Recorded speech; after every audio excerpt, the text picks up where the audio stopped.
Me arrancó el rosario de las manos delante de todos. Lo tiró al cesto de la ropa sucia como si fuera un trapo contaminado.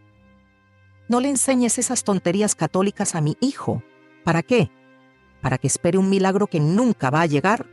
Gritó con una sonrisa burlona. Nadie dijo nada. Ni mi hijo. Ni siquiera el niño, que me miraba con los ojos llenos de miedo.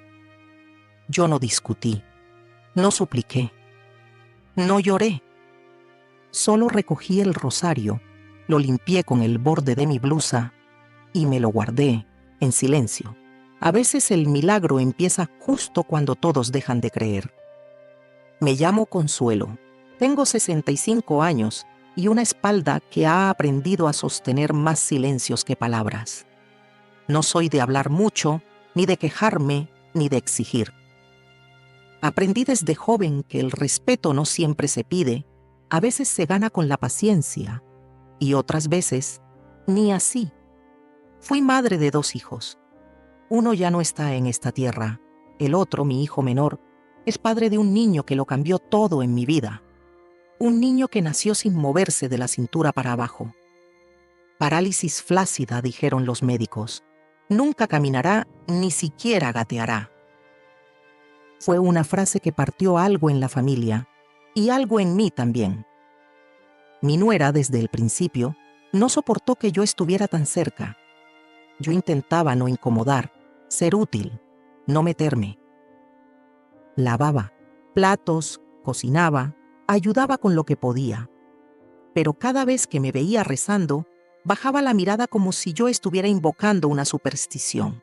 Nunca creyó en lo invisible, solo en lo clínico, solo en lo tangible. Y eso estaba bien. Yo no pretendía imponerle nada. Solo quería que mi nieto supiera que había algo más allá del diagnóstico. Algo que no salía en las radiografías. Algo que se siente en el pecho cuando cierras los ojos con fe. Le hablaba de los santos como si fueran cuentos antes de dormir. Le contaba que San José dormía tranquilo mientras el mundo temblaba, que la Virgen también lloró en silencio muchas veces. Le enseñé a hacer la señal de la cruz con los deditos mientras jugábamos, todo en voz baja, a escondidas. Nunca pensé que eso fuera una amenaza para nadie, pero para ella sí lo fue. El día que me humilló delante de todos no empezó mal. Era una tarde cualquiera. Yo acababa de terminar de tender la ropa y el niño me pidió que le contara la historia del padre Leopoldo, ese santo al que él decía que se parecía a su osito de peluche. Le puse el rosario bajo la almohada como cada noche. Ella entró sin avisar, lo vio y explotó. Y lo que pasó después no se me va a olvidar nunca. Era uno de esos días que empiezan con una falsa calma. El sol había salido temprano. El panadero pasó puntual y dejó la bolsa en la reja como siempre, y el niño se despertó sin dolor en los brazos. Había dormido tranquilo, sin los quejidos nocturnos que a veces me hacían levantarme a media noche para acariciarle la frente. Me pidió que le ayudara a cambiarse, pero antes, como ya era costumbre, quiso que le contara una historia de esas que no eran cuentos de verdad, como él los llamaba. Yo sabía lo que quería. Siempre era lo mismo, una historia de santos, de fe, de algo que le ayudara a creer que dentro de su cuerpecito inmóvil algo más podía moverse. Le hablé del padre Leopoldo, de cómo pasaba horas enteras confesando sin levantar la voz, de cómo tocaba el alma de la gente solo con su presencia. Mientras hablaba, fui sacando mi rosario del cajón del mueble. No era uno nuevo. No tenía brillo ni piedras. Era el de siempre, el que me había acompañado en los partos, en los velorios, en las esperas. Sus cuentas estaban desgastadas por los años, pero cada nudo guardaba un pedacito de mí. Me senté a su lado en la alfombra del cuarto. Él apoyó la cabeza en mis piernas y mientras le acariciaba el cabello, le conté que la fe no siempre viene en forma de milagros. A veces viene como una paz que te deja respirar un poquito más, hondo, aunque todo siga igual. Cuando terminé, le di un beso en la frente y como todas las noches desde hacía meses, escondí el rosario bajo su almohada. Él cerró los ojos y me dijo: «Así duermo mejor, abuela». Yo le sonreí. No dije nada, porque cuando una criatura encuentra consuelo en algo tan sencillo, no hace falta añadir palabras. Pero entonces la puerta del cuarto se abrió, no escuché pasos, no sentí su presencia, pero de pronto estaba ahí, mi nuera, parada en el umbral, los brazos cruzados, la mandíbula tensa, los ojos fijos en mis manos. Me miró durante unos segundos sin hablar. Luego caminó directo hacia mí, con una decisión que ya no era enojo, era desprecio. Se agachó, metió la mano bajo la almohada del niño y sacó el rosario como si estuviera extrayendo algo sucio. Lo sostuvo en el aire entre dos dedos, con la misma expresión que uno tendría al encontrar un animal muerto en la ropa limpia. Y entonces, sin mirarme a los ojos, lo dijo: «No le enseñes esas tonterías católicas a mi hijo. ¿Para qué? Para que espere un milagro que nunca va a llegar». Lo dijo sin levantar la voz, pero cada palabra cayó como piedra en el pecho. No gritó. No necesitó hacerlo. Su tono fue suficiente. Frío, afilado, público. Detrás de ella estaba mi hijo en la cocina, con un vaso de agua en la mano. Lo miré esperando que dijera algo, una palabra, una frase, un gesto, pero no hizo nada. Solo se dio vuelta, como si tuviera miedo de estar entre las dos, como si yo fuera una carga que ya no sabía cómo sostener. El niño me miraba. Su boca temblaba. No entendía por qué su madre estaba enojada. No sabía si él había hecho algo malo. Sus ojitos iban del rosario a mí y de mí a ella. Entonces, mi nuera dio un paso más.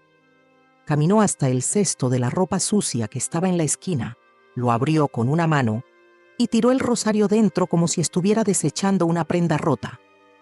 Luego, cerró la tapa con un golpe seco y me dijo, sin mover la boca: «Aquí es donde deben estar esas cosas». Y se fue, así, sin más. Salió del cuarto como quien acaba de sacar la basura. El niño se echó a llorar. No gritó, no hizo berrinche. Lloró en silencio, como si algo se le hubiera roto por dentro y no supiera cómo expresarlo. Yo no lloré, no me moví durante varios segundos. Sentí una especie de entumecimiento, como si todo mi cuerpo hubiera dejado de pesar. Luego me incliné lentamente, abrí el cesto y busqué el rosario. Estaba entre camisetas mojadas, una toalla manchada y calcetines enrollados. Lo saqué con cuidado. Estaba sucio, pegajoso, tenía olor a humedad y cloro. Lo limpié con el borde de mi blusa, no porque creyera que el objeto en sí fuera sagrado, sino porque cada cuenta era un recuerdo, un testigo. Y nadie tiene derecho a despreciar lo que uno guarda con el alma. Me volví a sentar junto al niño, le sequé las lágrimas. No le dije que no llorara. Tenía todo el derecho de hacerlo.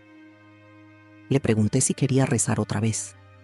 Él asintió con la cabeza, sin levantar la vista, y con las manos temblorosas me alcanzó la almohada. Volví a colocar el rosario debajo, como si nada hubiera pasado, pero todo había pasado. Esa noche no cenamos juntos. Ella preparó algo para ellos. A mí no me ofreció nada. Me fui a mi habitación. No tenía hambre, ni sueño, ni palabras. Solo el eco de lo que había dicho, repitiéndose una y otra vez. Tonterías católicas. Un milagro que nunca va a llegar. Y sobre todo la forma en que lo tiró. Como si me tirara a mí. Porque eso fue lo que hizo. No solo arrojó un rosario. Me arrojó a mí. Me quitó la voz, el lugar, la dignidad. Y lo hizo delante del niño, de mi hijo, de Dios. No dormí. Me senté en la cama y pasé las horas en silencio, con las manos apretadas en el regazo, preguntándome en qué momento dejé de merecer respeto. No amor, no cariño, solo respeto. Me pregunté si tal vez había estado equivocada en todo, si mi fe era un estorbo, si mi presencia era una carga, si mi forma de enseñar al niño, en voz baja, sin imponer, había sido una invasión. Pero no, en el fondo lo sabía. No era por lo que yo hacía, era por lo que yo representaba. Una forma de creer que ella no entendía, una presencia que no podía controlar. Y eso la irritaba. Al día siguiente, nadie mencionó nada. Mi hijo me saludó con un gesto distante. Ella ni me miró, pero el niño me abrazó. Se aferró a mi cintura como si temiera perderme. Me susurró al oído. Abuela, lo siento. Yo le acaricié la mejilla. Le dije que no tenía nada que sentir, que cuando uno reza de verdad, nunca está haciendo daño. Le prometí que seguiríamos, pero en silencio, que nadie podía quitarnos lo que hablábamos con el corazón. En ese momento, entendí que algo se había roto para siempre, no entre el niño y yo, ni siquiera entre mi hijo y yo. Se había roto dentro de mí, algo que yo siempre protegí, el deseo de agradar, de encajar, de evitar conflictos, se había ido, y en su lugar quedó una certeza: no me iban a callar más, no iba a dejar de creer, ni de rezar, ni de enseñar. Lo haría con más cuidado, sí, pero no con vergüenza, porque a veces la humillación es el último empujón que una mujer necesita para recuperar su voz. A veces me pregunto en qué momento exacto empezó el silencio. No el de la casa, no el de las discusiones que ya no teníamos, sino el mío. Ese que se va instalando como una capa fina sobre la garganta y que con los años se convierte en costumbre. Porque una no deja de hablar de golpe, una empieza dejando pasar pequeños gestos, una respuesta seca, una mirada que no llega, una silla que ya no se ofrece. Y así, poco a poco, una aprende a retirarse antes de ser expulsada. Cuando era joven, jamás me imaginé que terminaría así. Me casé con un hombre bueno, trabajador, pero duro. Nunca fue violento, pero tampoco cariñoso. Era de esos que creían que cumplir con su deber bastaba para ser un buen esposo. Yo aprendí a no pedir más. Crié a nuestros hijos sin quejarme. Llevaba la casa, la comida, las cuentas, las visitas al médico, las tareas escolares, todo. Mi vida entera fue servicio. Y no me dolía hacerlo. Lo hacía por amor, por instinto, por vocación. Tuve 2 hijos. El mayor murió en un accidente cuando tenía 20 años. Iba en moto, una curva, una noche con niebla. Nunca más volvió. A partir de ahí, mi vida se partió en 2. El antes y el después de ese silencio. Mi hijo menor, el único que me quedó, era distinto. Siempre fue más callado, más retraído. Pero tenía una ternura escondida que solo mostraba conmigo. A veces me agarraba la mano en silencio cuando íbamos en el autobús. O se sentaba a mi lado mientras cocinaba, sin decir nada, solo para estar ahí. Esa cercanía era mi único refugio. Cuando se fue de casa para estudiar, sentí una mezcla de orgullo y vacío. Lo ayudé con todo lo que pude. Vendí algunas joyas que me había regalado mi madre. Me quedé sin televisión durante 2 años, pero no me importaba. Lo hacía feliz. O eso pensaba. Volvía a casa cada tanto. Me hablaba poco, pero me abrazaba, fuerte. Hasta que un día volvió con ella. La conocí en una cena. Me la presentó como su novia. Era guapa, segura, con un tono de voz que llenaba la habitación. Me costó encontrar mi lugar en esa mesa. Ella hablaba de libros que no conocía, de películas extranjeras, de congresos y trabajo remoto. Yo solo escuchaba. Le sonreía. Me limité a servirles más arroz. Pensé que con el tiempo nos conoceríamos mejor, que encontraríamos un punto medio, pero no. Desde el principio me hizo sentir como si mi presencia fuera un ruido de fondo. Me corregía delante de él. Se reía cuando decía cosas simples. Me hablaba como si yo fuera una mujer del siglo pasado. Y quizás lo era. Cuando se casaron yo no opiné de nada. No me atreví. Solo me ofrecí para ayudar. Hice los arreglos florales con mis manos. Cosí a mano los servilleteros de tela. Nadie me lo pidió, pero sentía que así estaba presente, al menos un poco. En las fotos salía al fondo, casi invisible, pero yo sabía que había estado ahí. Después vino el embarazo, una sorpresa, un cambio de planes. No era el momento, según ella, pero el niño vino igual, y vino con todo, con miedo, con diagnóstico, con incertidumbre. Yo estuve desde el primer ultrasonido. Acompañé a mi hijo al hospital cuando ella no quiso ir por una discusión.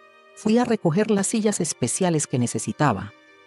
Me aprendí los ejercicios que debía hacer. Lo cargué 1000 veces en brazos mientras ellos trabajaban. Me convertí en otra madre, en otro tipo de madre. Lo amé desde que lo vi. No me importó que no moviera las piernas. No me importó que me dijeran que no hablaría hasta tarde. Yo le hablaba igual. Le cantaba. Le contaba historias. Le rezaba. Y él me miraba con una intensidad que ninguna otra persona me había regalado. Cuando tenía 3 años me pidió que le enseñara a mover los dedos para contar avemarías. No sabía pronunciar bien, pero lo intentaba. Decía Ave mí y luego cerraba los ojos. Yo no podía con tanto amor, pero nunca se lo dije a su madre. Todo lo hacíamos en secreto. Las primeras veces que mi nuera me vio rezando cerca de él, no dijo nada, pero fruncía los labios, como si fuera algo vulgar, una superstición incómoda. Luego empezó a hacer comentarios. Eso ya no se hace, lo vas a confundir. No quiero que mezcle fantasía con realidad. Yo me defendía poco. Apenas decía, es solo una historia para dormir, nada más. Una tarde lo llevé al parque, solo nosotros dos. Él en su silla, yo empujándolo despacio. Se detuvo frente a una fuente. Me preguntó, abuela, si yo rezo, ¿Dios me escucha aunque no camine? Se me apretó el pecho. Le dije que sí, que no hacía falta correr para que Dios te viera, que los más lentos a veces son los primeros en llegar. Se lo conté con dulzura, con verdad. Y él me creyó. Cuando volvimos a casa, ella ya nos esperaba. Le había dado fiebre y yo no avisé. Se enojó. Dijo que yo no era médica, que no sabía lo que hacía, que lo exponía. Me gritó delante del niño. Él se tapó los oídos. Yo bajé la cabeza. Y esa noche me fui a dormir con un nudo en la garganta. Pero volví al día siguiente. Siempre volvía. Durante años, mi lugar fue ese: estar sin estorbar, ayudar sin opinar, cuidar sin reclamar. Y cada vez que pensaba que tal vez merecía algo más, algo de reconocimiento, una palabra amable, me decía a mí misma, no lo haces por ellos, lo haces por el niño. Y era cierto. Él era mi razón, el motivo por el que soportaba el desprecio con la espalda recta, por el que tragaba lágrimas y servía el desayuno como si nada. A veces, en la cocina, escuchaba cómo hablaban de mí en voz baja. Decían que era anticuada, que no entendía nada, que era un estorbo. Yo lavaba los platos más fuerte como para no oír, pero oía, siempre oía. Y aún así me quedaba, porque el amor no siempre es correspondido. A veces es simplemente fiel, persistente, terco, como una semilla que insiste en brotar aunque la tierra esté seca. Lo que nadie vio nunca fueron mis manos hinchadas después de lavar toda la ropa de la casa, porque la lavadora se había estropeado y nadie quiso repararla. Lo que nadie preguntó fue por qué me levantaba 2 horas antes que ellos para dejar hecha la comida antes de que despertaran. Lo que nadie agradeció fue que dejara de ir a mi grupo de costura, mi única distracción para estar disponible por si se necesitaba algo. Y cuando la enfermera del hospital me dijo en voz baja, Usted es la única que de verdad está siempre. Sentí por dentro una mezcla de alegría y tristeza que me rompió un poco más. Porque sí, yo estaba. Siempre. Pero ya nadie me veía. No sé si fue un solo momento. No sé si puedo señalar con el dedo una hora, un día, un gesto exacto y decir, aquí me rompí. Creo que fue más bien una acumulación lenta, un goteo constante sobre el mismo punto del alma. Algo que empieza con un pequeño dolor y sin darte cuenta se convierte en un hueco. Pero si tuviera que elegir, diría que fue esa mañana de domingo. Había dormido poco. Aún tenía en la garganta el sabor del silencio de la noche anterior. Me levanté antes que todos, como siempre. Preparé café, corté pan, puse agua a calentar para la leche del niño. No porque me lo pidieran. Ya nadie me pedía nada. Lo hacía por costumbre, por no sentirme inútil. El niño despertó antes de lo habitual. Se arrastró con sus bracitos hasta el marco de la puerta y me llamó bajito. Abuela. Fui hasta él, lo alcé con cuidado y lo senté en la mesa. Le di su taza preferida. Estaba tranquilo. Sus ojos me seguían como si buscara refugio en los míos. Me preguntó si íbamos a salir al parque. Le dije que no creía, que mejor esperáramos. Su madre no me lo permitiría. Entonces, sin levantar la voz, me dijo, ¿por qué mamá no te quiere? Esa pregunta me rompió. No lloré, no respondí, solo le acaricié el pelo. Él no lo entendía, pero ya lo había entendido todo. Mi hijo entró en la cocina minutos después. Me saludó con un gesto. Ella no saludó, ni una palabra. Se sirvió el café, comió de pie, mirando su teléfono. Hablaban entre ellos como si yo no estuviera, como si fuera parte de los muebles. Cuando terminé de lavar los platos, pedí permiso para salir a caminar. «Claro, haz lo que quieras», respondió ella sin levantar la vista. Salí sin rumbo. Caminé 3 calles. Me senté en una banca del parque donde solíamos ir con el niño. Me quedé ahí 2 horas. No hablé con nadie. No miré el reloj. Me senté recta, con las manos sobre las rodillas, como una mujer que ya no espera. Fue ahí, en ese banco, donde me di cuenta de que me había vaciado. No de amor. El amor seguía vivo, pero se me había vaciado la fe en que algún día me pedirían perdón, en que alguna vez alguien notaría todo lo que hice. No quería que se me alabara, solo que se me reconociera. Volví a casa al mediodía. Nadie notó que me había ido. Estaban almorzando sin mí. Habían puesto la mesa para 3. Mi lugar no estaba. Ni plato, ni vaso, ni cubiertos. Nada. Me quedé en la puerta mirando la escena. Nadie se levantó. Nadie dijo, pasa. Ella masticaba con calma. Mi hijo jugaba con el tenedor. El niño me miró, con los ojos grandes, llenos de algo que aún no sabía nombrar, pero que se parecía al miedo. Me di la vuelta. Fui a mi cuarto. Me senté en la cama y sentí algo romperse por dentro. No fue un estallido. No fue ira. Fue una fractura silenciosa, como una grieta que se abre en una pared vieja sin que nadie lo note. A partir de ahí, todo cambió para mí. Dejé de hablar si no era necesario. Dejé de preparar el desayuno. Dejé de ofrecer ayuda. Me convertí en un cuerpo útil solamente si lo pedían. Dejé de proponer salidas. Dejé de tejerle suéteres al niño. Dejé de dejarle estampitas bajo la almohada. Me prometí no darle más motivos a su madre para despreciarme, pero sobre todo, me prometí no volver a suplicar afecto, porque no, hay nada más humillante que tener que mendigar un gesto. Empecé a observarlo todo con una distancia nueva. Me fijaba en cómo ella me corregía sin mirarme, en cómo mi hijo evitaba decir mamá en voz alta, en cómo incluso el niño me acariciaba la cara a escondidas como si tuviera que protegerme. Era como vivir en una casa que ya no era mía, como habitar un lugar donde todo me era ajeno, incluso el aire. Pasaban los días, y cada uno era una repetición del anterior. Yo cumplía mis tareas, limpiaba, lavaba, me movía con cuidado. No hacía ruido. Me volví especialista en desaparecer sin irme. La única razón por la que seguía era él, el niño. Cada vez que me abrazaba, yo sentía que quedaba un hilo que me ataba a la vida. Pero también sabía que algún día, incluso, ese hilo se aflojaría. La herida que se abrió aquella mañana no cicatrizó. Se instaló, como una sombra que ya no se va.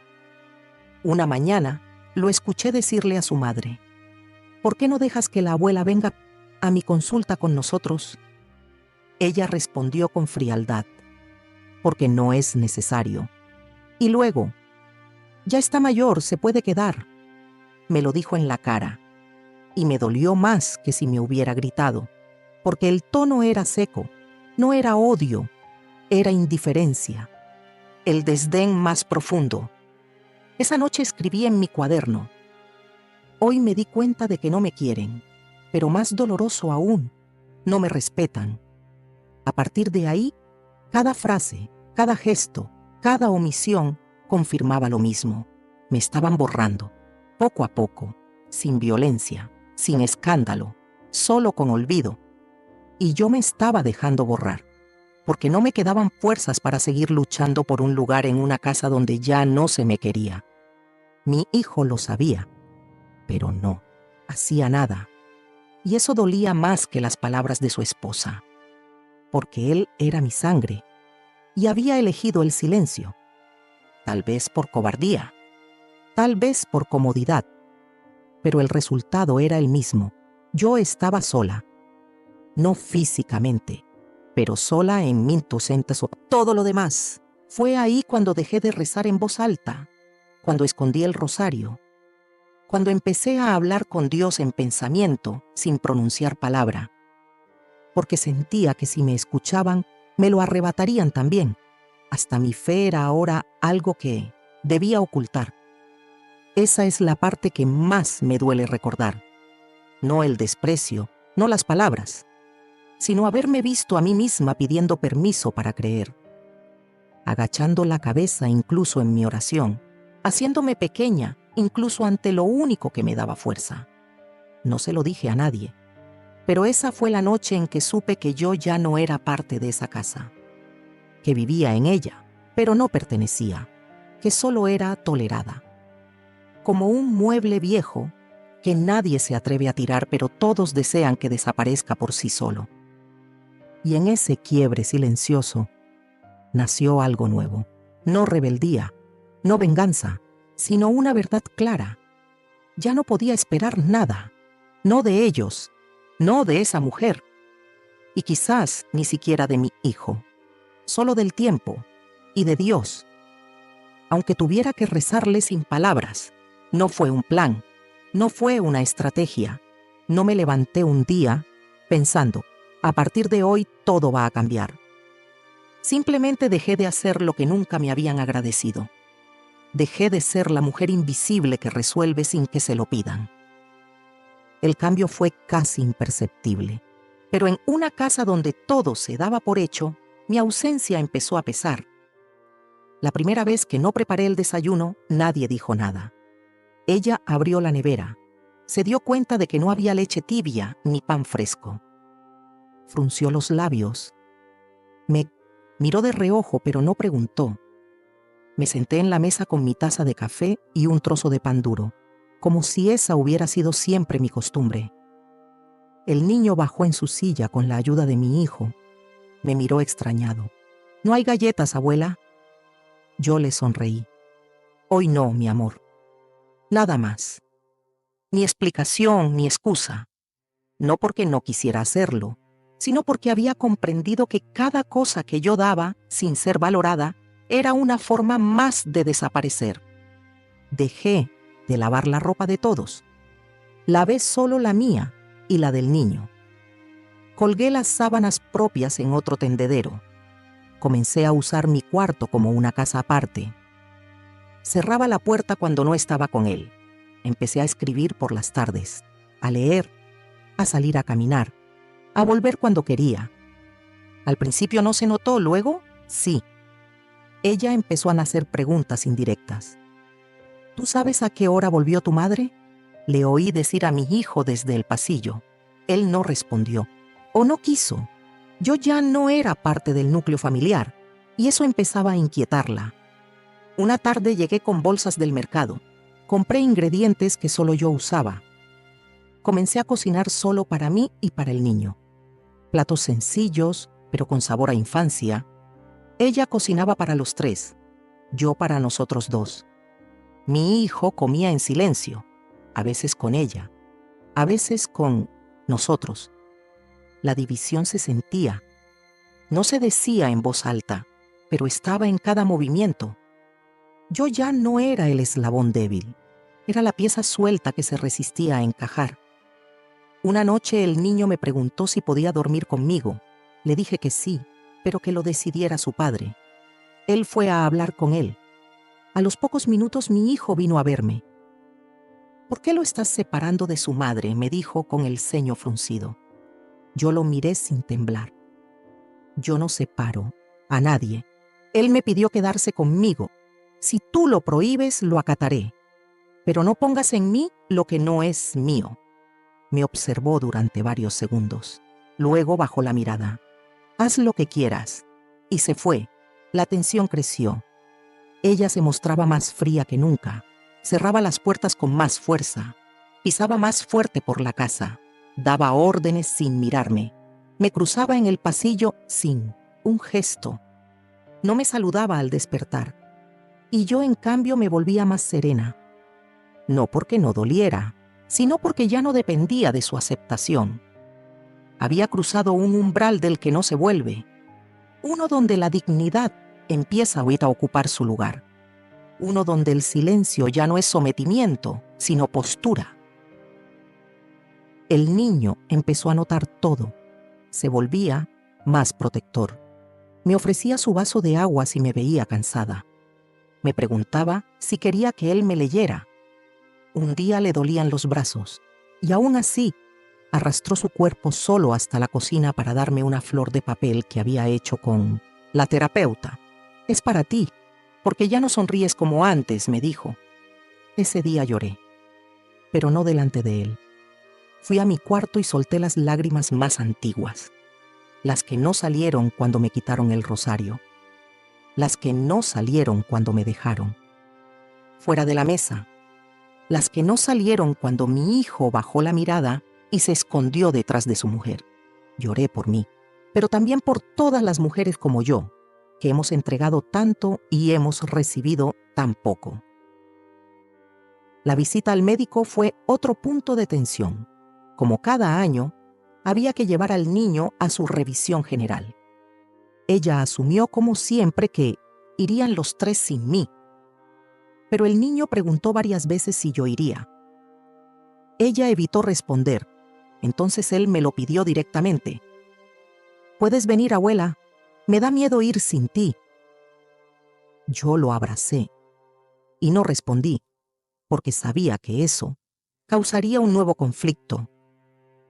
La noche anterior a la consulta, escuché una discusión en su habitación.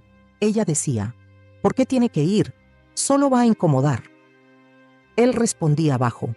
No logré oír sus palabras, pero esa noche no durmieron juntos. Él salió al pasillo con una almohada en la mano. Se sentó en el sofá. Me vio, pero no dijo nada, yo tampoco. A la mañana siguiente, el niño se vistió con mi ayuda. Me miró con una sonrisa. «Hoy sí vienes, ¿verdad?» Y yo respondí, «Sí, hoy sí». Durante el camino, ella no dijo una palabra.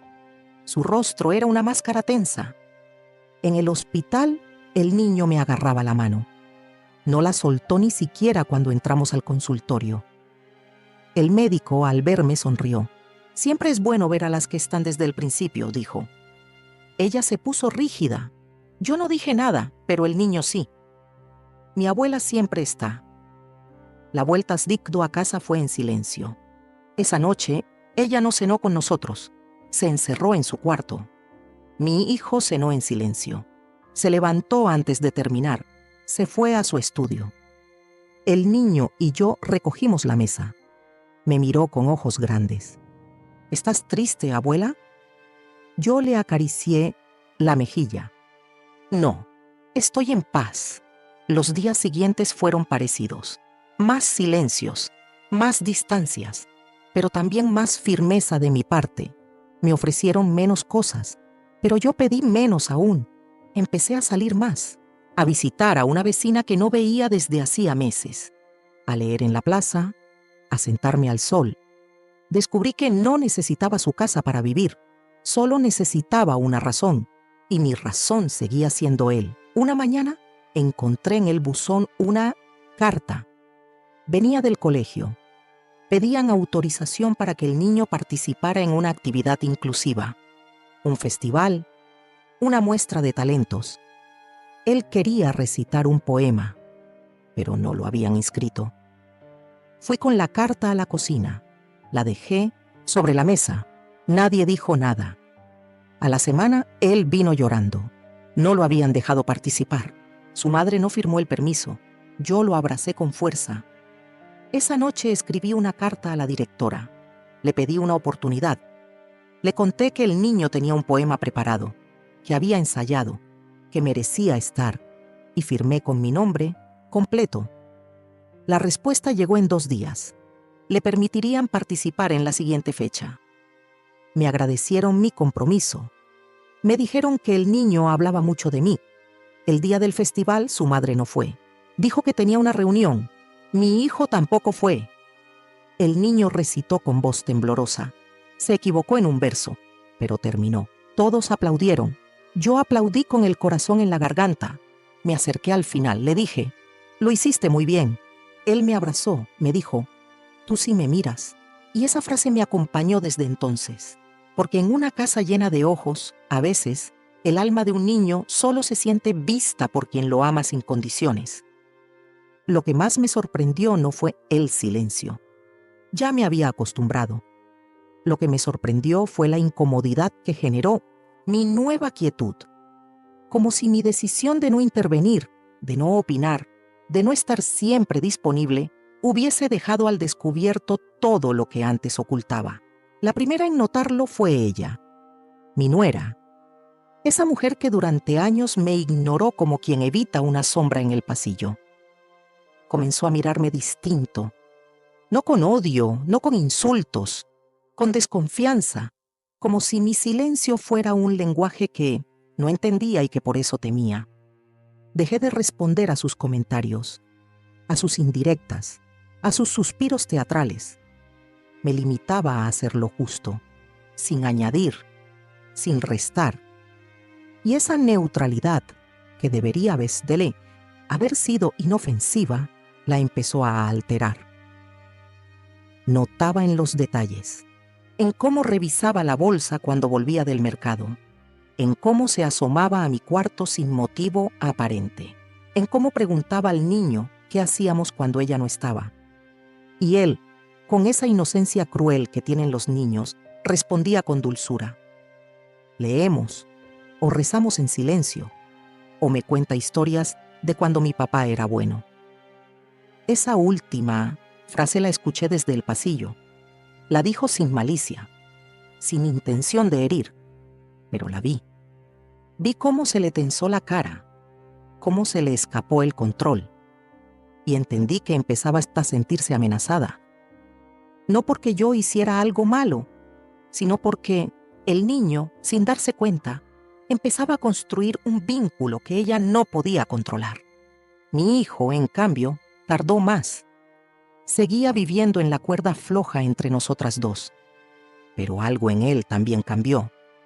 Empezó a buscarme más seguido. No con palabras, con gestos pequeños. Un café servido en la mesa, una manta doblada sobre mi sillón, una pregunta al pasar. ¿Necesitas algo?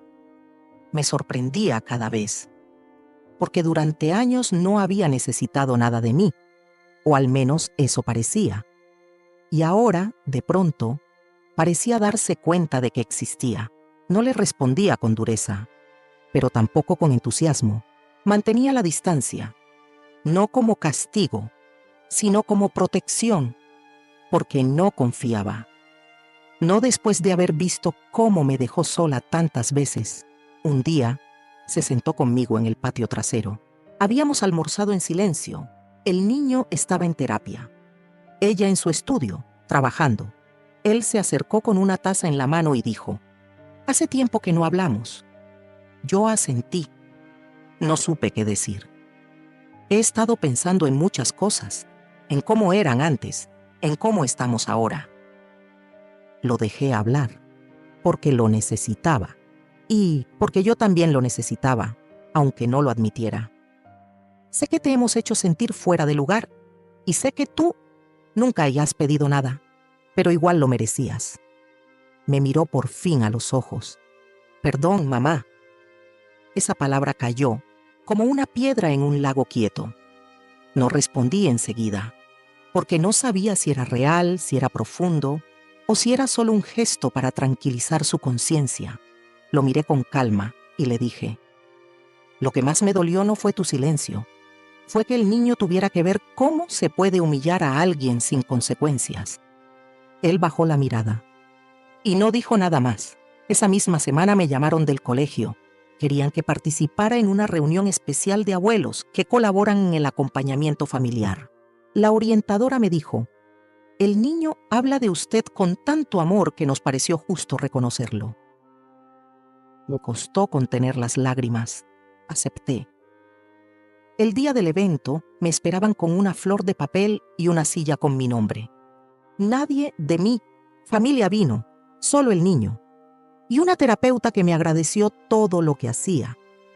Me dijo que no era común ver tanta entrega, que muchas veces los abuelos se ven como apoyo logístico. Pero usted, señora Consuelo, usted es sustancia emocional. Esa frase se me quedó grabada. Sustancia emocional. Nunca nadie me había dicho algo así. Me sentí vista. Y, por primera vez en mucho tiempo, valorada. Al volver a casa, ella me preguntó: «¿Y ahora qué inventaron en ese colegio?».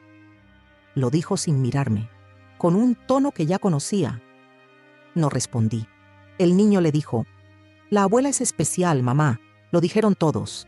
Ella cerró los labios con fuerza, se levantó y fue a su cuarto. Mi hijo no dijo nada, pero vi en sus ojos una mezcla de vergüenza y orgullo mal contenido. Los vecinos también empezaron a notar cambios. Una señora mayor me dijo: «Ahora se le ve más entera, Consuelo. Antes parecía tan apagada». Otra me ofreció tejer juntas los martes, y yo acepté. Recuperé una parte de mí que había quedado sepultada por los años de entrega silenciosa. Empecé a sonreír más, no por lo que me daban, sino por lo que yo había decidido volver a darme a mí misma. El niño, mientras tanto, florecía. Me recitaba poemas, me enseñaba canciones, me preguntaba por mi infancia, me decía: «Cuando sea grande, quiero que vivas conmigo, pero solo tú y yo». Y aunque sabía que eso no ocurriría, me aferraba a la idea, porque en su inocencia, él sí veía lo que los demás se negaban a mirar, pero no todo era aceptación. Las tensiones en la casa aumentaban. Mi nuera no soportaba perder espacio. Me vigilaba. Me ponía tareas que antes no me pedía, solo para recordarme que aún podía dar órdenes. Yo las cumplía, pero a mi ritmo, a mi manera y sin reverencias. Esa era mi victoria. Una dignidad tranquila, que no ofendía, pero tampoco se rendía. Una tarde me pidió que recogiera al niño del taller de arte. No era habitual. Yo acepté. Pero al llegar, la profesora me llamó aparte. «¿Usted es Consuelo?». Asentí. Tenía que conocerla. Su nieto me contó tantas cosas de usted, que parece que vive en su corazón. Me regaló un dibujo. Era una casa, una abuela, un niño en una silla de ruedas y un letrero que decía: «Mi lugar seguro». Me lo guardé. Lo llevé al pecho y sentí algo que hacía tiempo no sentía: pertenencia. Volví a casa con el niño. Él se durmió temprano. Mi hijo llegó tarde. Ella, en cambio, estaba despierta. Me miró fijamente y me dijo, sin titubeos, «Tú estás volviendo a creerte importante. No olvides que estás aquí por compasión». Me quedé quieta. No respondí, no porque no tuviera palabras, sino porque ya no valía la pena malgastarlas en quien ha cerrado el alma. Fui a mi cuarto, saqué el dibujo, lo puse sobre la mesita, lo miré y pensé, no necesito que ella me quiera, no necesito que él me defienda. Me basta con que ese niño me lleve en el corazón como su lugar seguro. Porque a veces eso es todo lo que una mujer necesita. Ser el refugio de alguien, aunque el mundo alrededor insista en convertirla en sobra. Lo que ocurrió después no fue un cambio brusco, no fue un portazo, ni una escena dramática. Fue una transformación tan silenciosa como todo lo que me había pasado hasta ahora. Pero esta vez no fue impuesta, fue mía.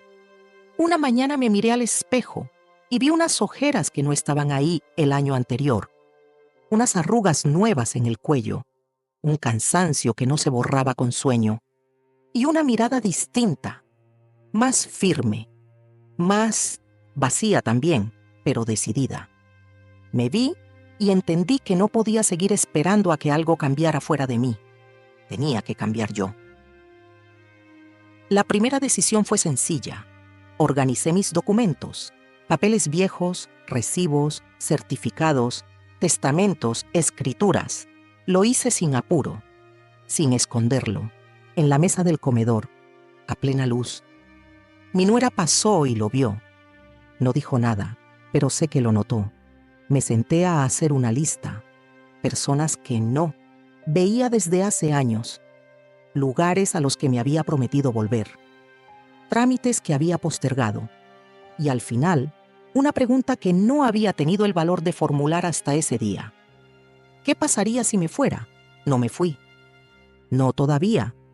Pero empecé a prepararme como si lo hiciera. Fui al banco.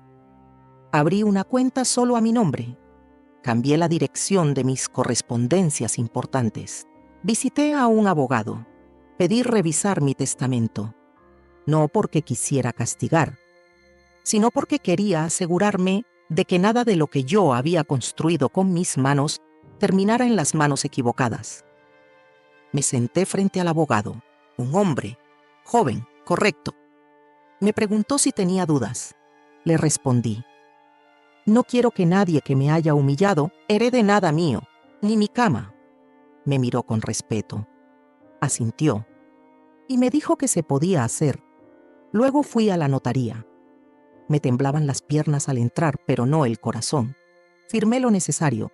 Cambié los beneficiarios. No se lo dije a nadie.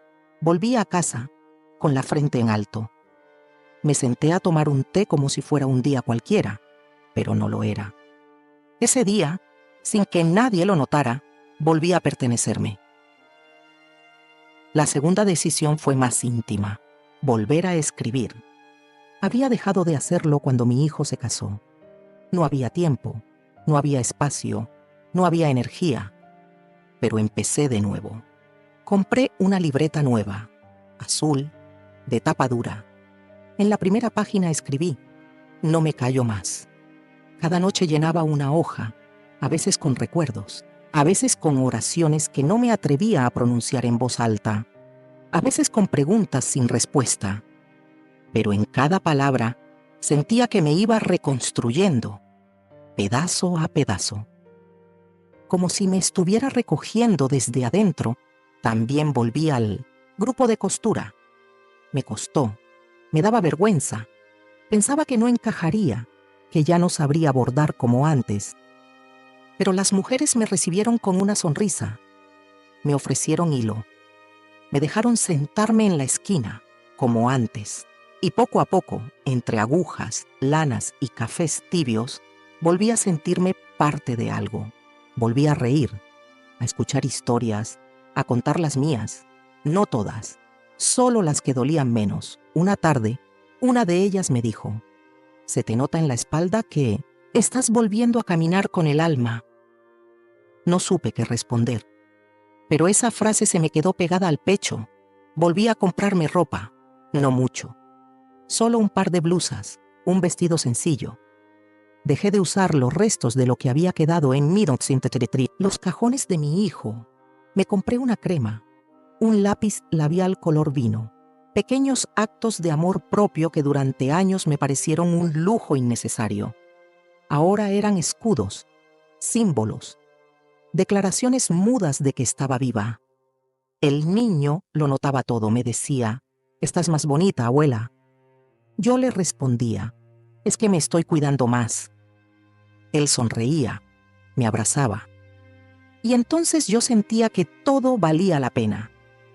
Que aunque la casa siguiera siendo una trinchera, había un rincón en ella que era mi fortaleza, sus brazos. Una tarde me preguntó, «¿Tú crees que si uno está roto se puede volver a armar?»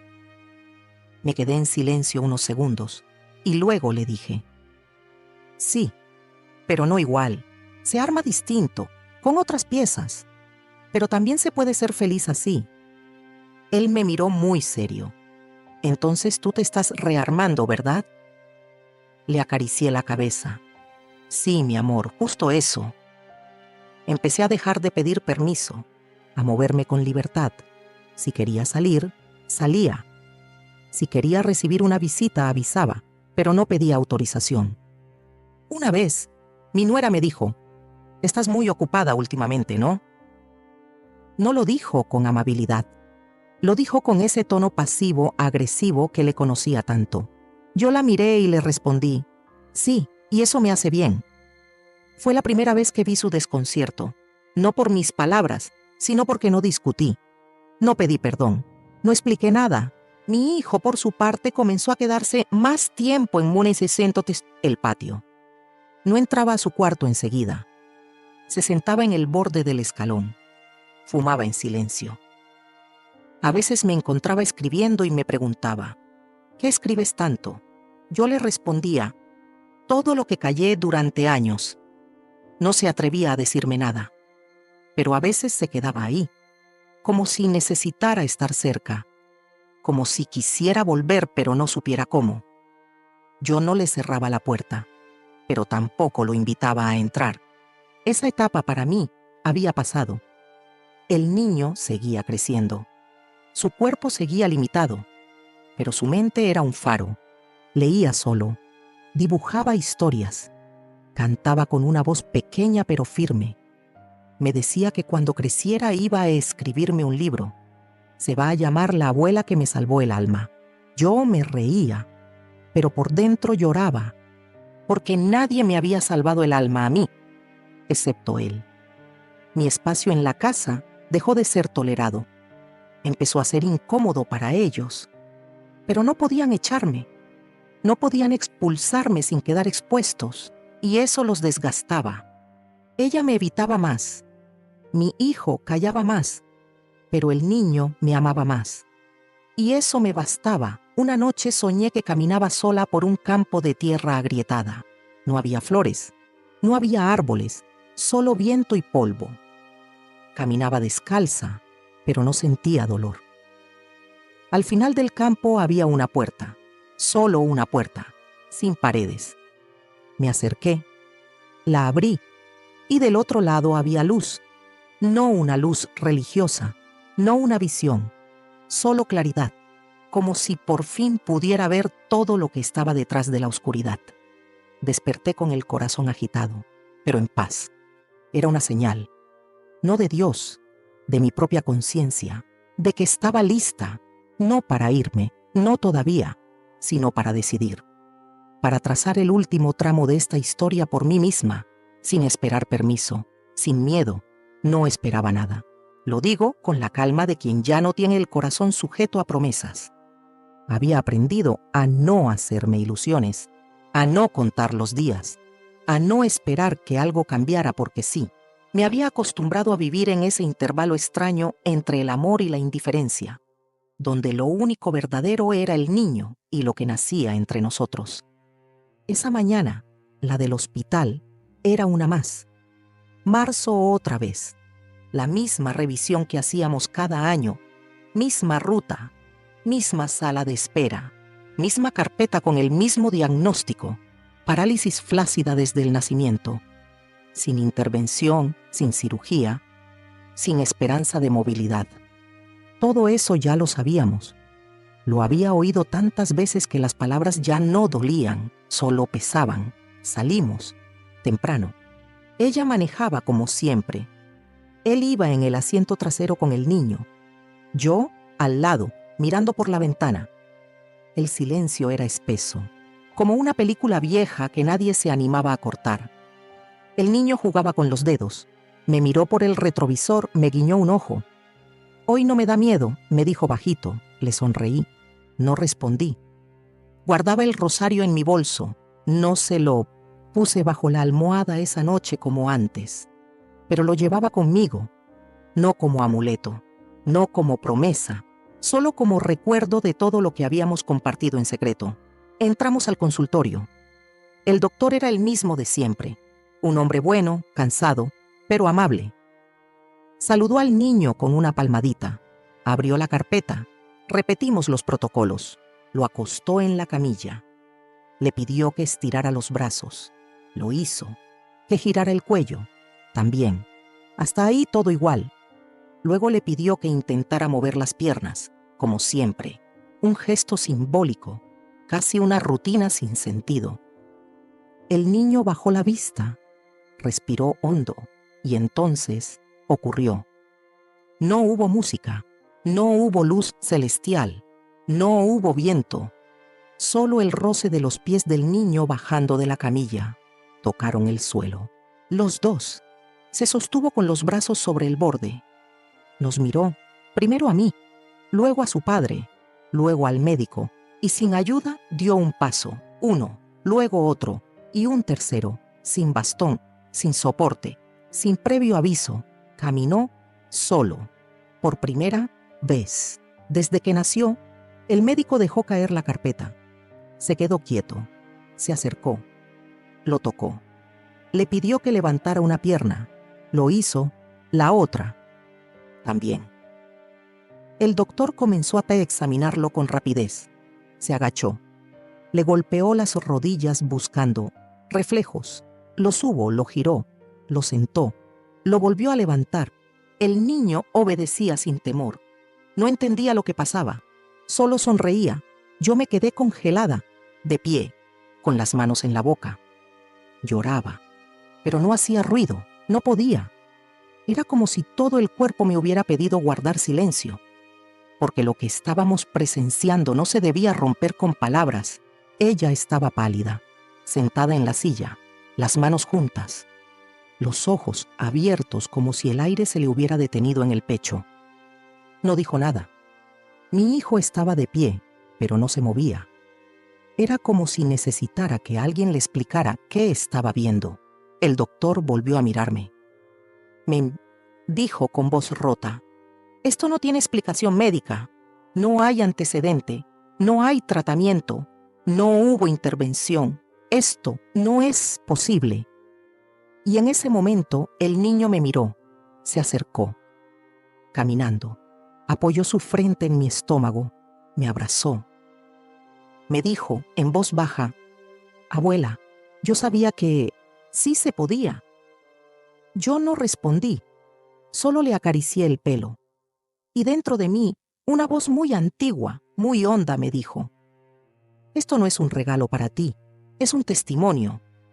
No para que yo brillara, no para que yo ganara, sino para que recordara que todo lo que se hace por amor, aunque sea en secreto, aunque sea despreciado, algún día regresa. No siempre como uno espera, pero siempre como uno necesita». No hubo fiesta, no hubo anuncios.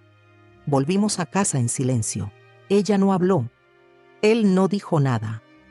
El niño iba en el asiento de atrás, sonriendo, mirando por la ventana, como si no hubiera hecho nada extraordinario, como si caminar fuera parte de su naturaleza.